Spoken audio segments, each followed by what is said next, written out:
Every day when I meditate, I invoke the presence of the goddess, and I feel her respond. Her presence feels to me like a spring day on a beautiful garden-like planet where none of the life forms kill and eat each other. She has this feeling about her that is hard to describe, but the closest I can get to it is the word fresh. She feels completely fresh, like the first day of a wonderful vacation before any problems or practical realities have set in. She is effortlessly overflowing with optimism and enthusiasm. And I would also say love, but love sounds too heavy. Her presence is loving, but completely unself-consciously. She's not trying to be loving. Instead, it's like a natural byproduct of her joyful optimism. She feels utterly intimate, utterly connected, utterly supportive, but in such an amazingly light-hearted way. For example, one time I was apologizing to her for not being more steadfast. And in my mind's eye, I saw her reach out with a slight smile and place her finger on my lips, silencing my apologies. I realized she just wanted me to be present with her, not grovel and apologize to her. Another time I was invoking her with all of these fancy titles like Goddess of the Universe and so on. And in her joyful, light-hearted way, she just began talking over me, pretending not to hear all the fancy nonsense I was calling her. So that's my experience of this presence that I call the goddess. And she feels so utterly intimate to me, so utterly mine, that I usually call her my goddess. But I also invoke the presence of something that I call God the Father every day in meditation too.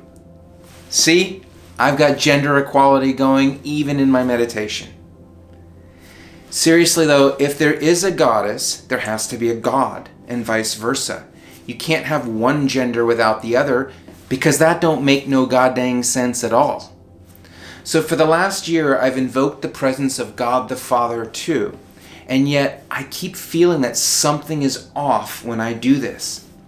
Recently, I've realized what it is. What I'm calling God the Father is that primordial reality that exists prior to creation, prior to the Big Bang. In India, we call it Brahman. Funny thing about Brahman, there ain't no pictures or statues of it in India. You can find a temple to Shiva on every street corner, and Ganesh, Durga, Vishnu, Krishna, Rama, there are posters and images everywhere, in stores, advertisements, on the dashboard of every taxi cab. India is a very religious place. But Brahman? Zero. There are no images of Brahman because Brahman has no form. Likewise, in meditation, I can invoke the presence of the goddess just fine, and I feel her presence come to me. But when I invoke the presence of Brahman, I don't feel that. Why? Because this Brahman level of reality is not a presence. In fact, it would be more accurate to call it an absence, although that will also give us the wrong idea if we take it too literally. The main thing to understand is that this level of reality cannot be invoked, as far as I know anyway. It can only be surrendered to. We cannot put it on an altar. We can only lay our mind at its feet, so to speak. It has no feet. In the phenomenal realm, the closest thing we have to this reality is what astronomers call a black hole. A black hole is very much there, but it's not an object, is it? It has no mass. You can't take a picture of it. You can only take a picture of what is not there, because a black hole, despite being the most powerful astronomical object in the universe, is not a presence. It is an absence. The mind can't directly see a black hole. It can only indirectly infer that it's there by that absence. This is exactly how it works spiritually or metaphysically. In fact, the parallels between black holes and this formless Brahman that I'm talking about are so strong that I suspect that astronomically, black holes are portals to that highest transcendent reality, which is prior to the Big Bang.